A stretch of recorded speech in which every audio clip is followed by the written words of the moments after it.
Hello everyone, my name is Relax and Panic, and this is another reaction to the Monogatari series.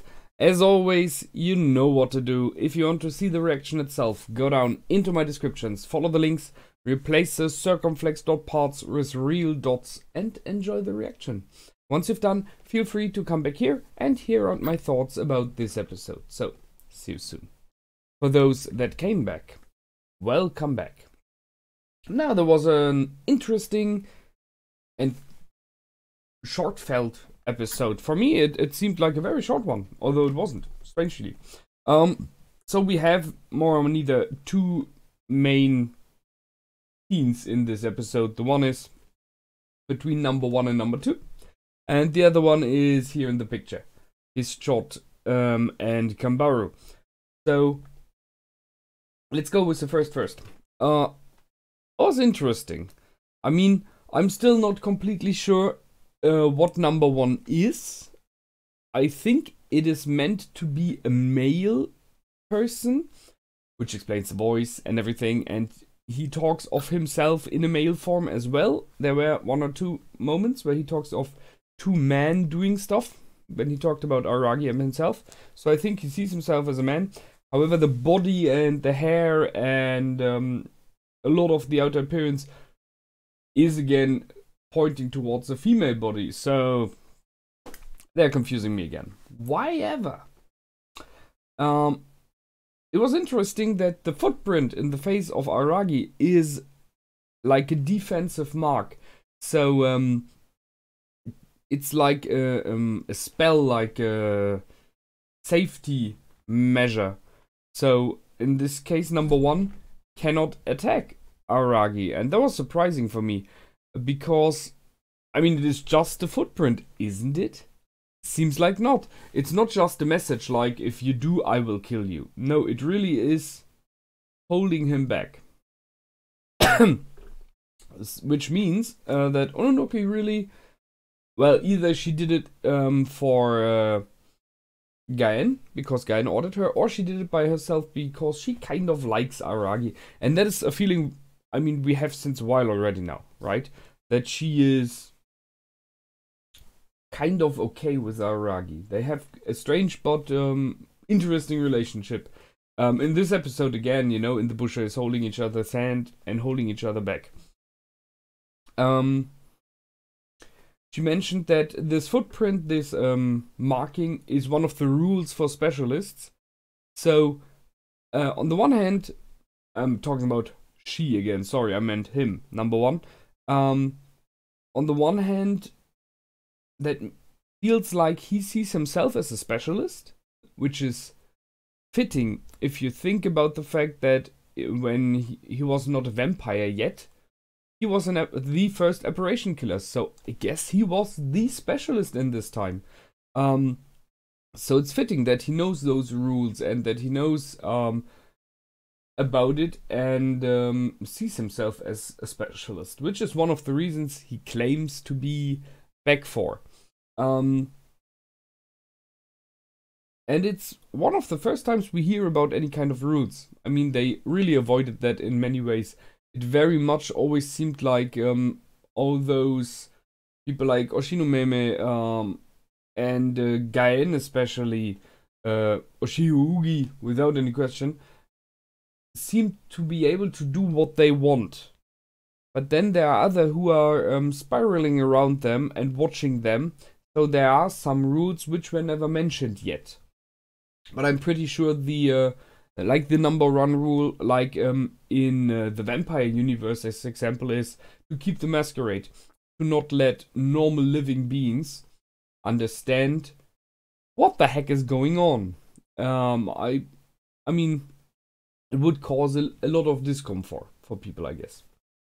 However, Monisa felt for me like the first time they ever mentioned any kind of rules and stuff like that.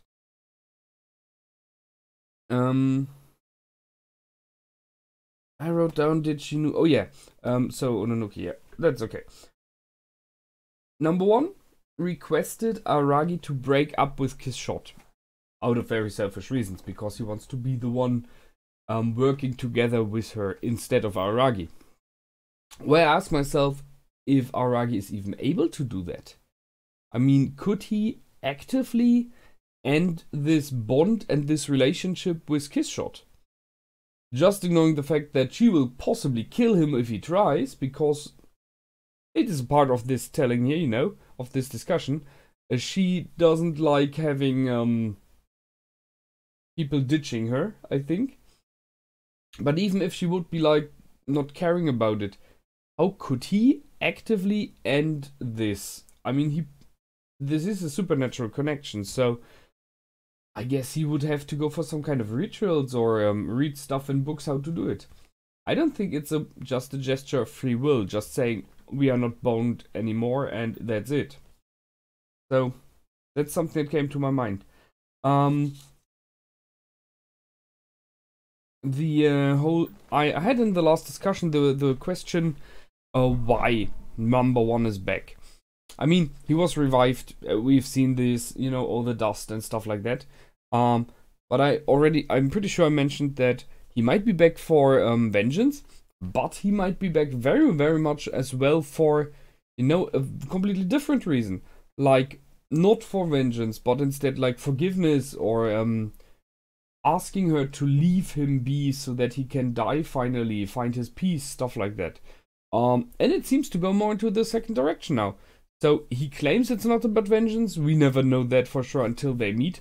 But he claims he wants to be the killer again, not just a servant of her.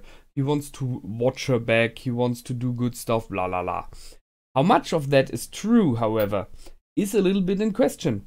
Because it might very well be that a lot of what he said he did to kind of convince Aragi to not look out properly, and he would have drank this poison. You know, the water bottle. Which very fittingly was then named the goblet of poison. So a little bit reminiscing in the past here. Drink the goblet of poison. Thus, number 1 is not allowed to attack Aragi. I asked myself if this would have been an option to kill him. It seems like. So, but he got rescued by Episode. So we have Episode back in the mix, which, if I'm not wrong, we have met only once before and very briefly. And it was, you know, he has some history with Kissshot. I think to remember am I wrong? Is he a vampire? He for sure is a specialist, but I'm not sure. It wouldn't be fitting, but just asking. However, it seems like we will learn maybe a little bit more about him soon. And he has this, well, slightly oversized praying tool. So when when the bottle was smacked out of Aragi's hand, the cross was very small, so it was in the size to hit it out of his hand. But then it grew to over human size, so I guess it is some kind of magical equipment, possibly like his weapon that he uses for fighting. Interesting by the concept, and having crosses somewhere else. I guess he's somewhere related to the idea of Christian church. And thus Gaen stepped out of his shadows then. I guess that it is Gaen who brought him there. Because she very clearly stated that she wouldn't like Yasori Kagenui to come along and fight, because she's not really good controllable. So Episode seems to be the better option for her. I guess that's why he is there.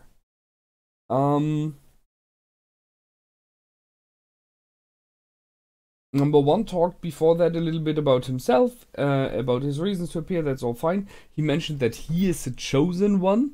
I had to grin a little bit there, you know.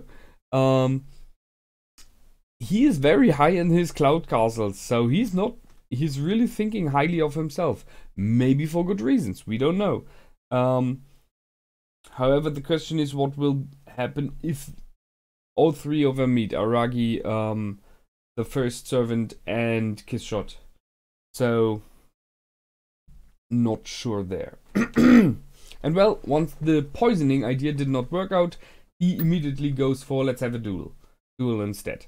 So first the one without risk, now let's go for the one where you possibly could hurt me. Although it very much does not seem like if we would have a duel of you know, weapons, whatever you want to call, like a real fight in the meaning of hurting each other and killing each other, I'm pretty sure Aragi would have a problem. It seems, at least. We don't know how strong the first servant is by now, but I don't see I would say Aragi would lose it possibly.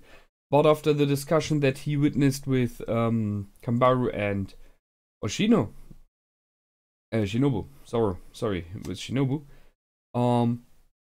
ask myself if maybe he will go for a talk fight. You know, a fight with words, convincing the other one. Maybe that's an option. Which brings me to this interesting scene here. So,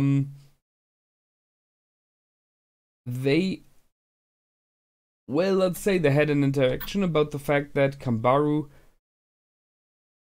kind of not only asked but forced Shinobu to see her first servant. She blurted at her, and Shinobu was pissed about it, no question there. And it very much moves around the fact that Shinobu, although looking like a child, is a 500-year-old vampire mistress, you know, powerful being, and someone who possibly in this self-respect, in this self-awareness, does not like if someone tells her what to do, especially someone so young as Kanbaru is.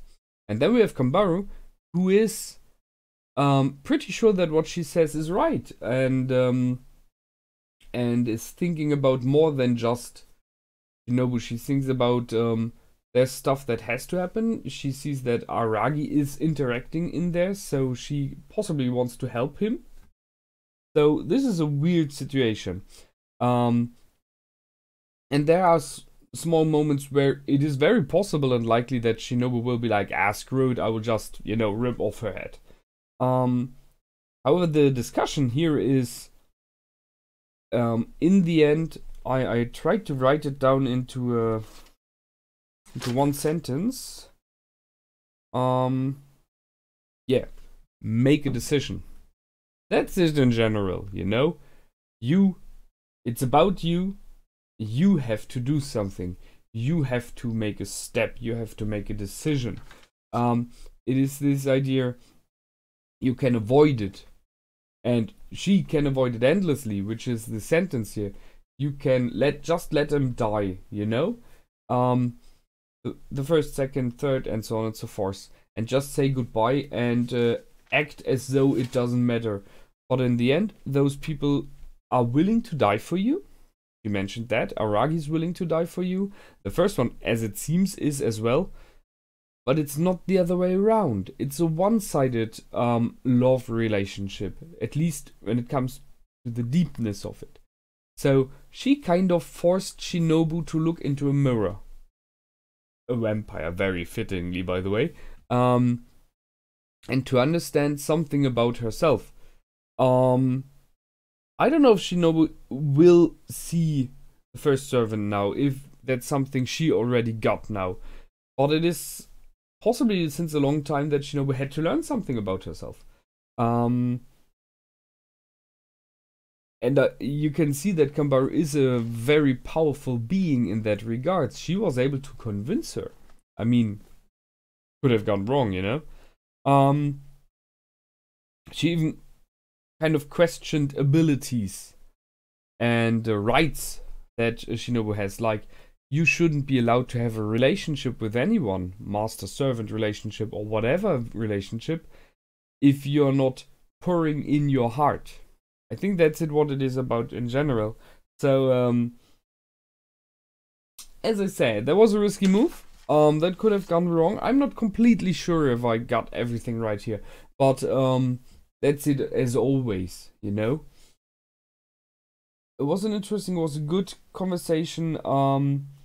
It was nice that Aragi could listen, because they talked about the master and servant relationship as well. So his relationship with Shinobu is something that this discussion is about as well, and it's good that he knows what the general idea of Shinobu is for some things, like dying for each other, respecting each other, and so on and so forth. I'm still very intrigued about this change in the relationship. If you see, the first servant was the slave of the then master, which was Shinobu. So Shinobu was the powerful one, being the master, and he was the slave. Now we have kind of a, at least from her perspective, a mix. And we discussed that this relationship between Aragi and Shinobu is extremely complicated and weird. But she says that Aragi is her master. So there is a change in there. Which may be a point which Aragi could bring up to the first one, you know? Just saying. Yeah. So the question was, they will die for you, you will not die for them. Which is fitting. That's the main thing in this episode. So, we got a little hint about episode. So he is somehow connected to the school that they all went to. So I guess he's from this city as well, somewhere in the past, we will see. And next time we will have possibly another discussion with the first and the second about what to do. I mean, seeing that the series goes on, I'm pretty sure that somehow it goes out well for Aragi. The interesting question is if Shinobu will pop up or not. I kind of hope for it, you know, that she's like drawing a line there. Especially does the first one wants his sword back, which is very unlikely that she will give out. So waiting there for whatever kind of a solution. I've realized that at the shrine they are sitting in front of, there is a new sign on it. So it is secured again by someone, and I don't know by whom. But it was visible, so maybe there's a small hint for something else. Or it's just because it's in the timeline. Not sure there. That's it from me this time. As always, feel free to comment, like, and subscribe. If you want to, you can visit my Patreon page. Go over to my MyAnimeList, which I will check now, because I think there is a series continuing which I reacted to in the past. I will see. And I will see you next time. Until then, my name is Relax and Panic. Goodbye and out.